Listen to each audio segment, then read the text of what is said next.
This is Holystone HS720G, and today I'll show how you can adjust the maximum altitude or flight altitude on this device.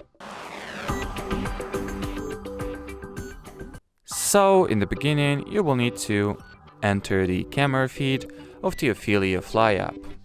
Next, launch settings by tapping at this cog icon. Here, select the security category, scroll down and look for the maximum height, which you can adjust and set to be anywhere between 15 and 120 meters. Here you can also reset the value of this function back to its default 15 meters. And as far as this video goes, that'll be it. So thanks for watching and bye bye.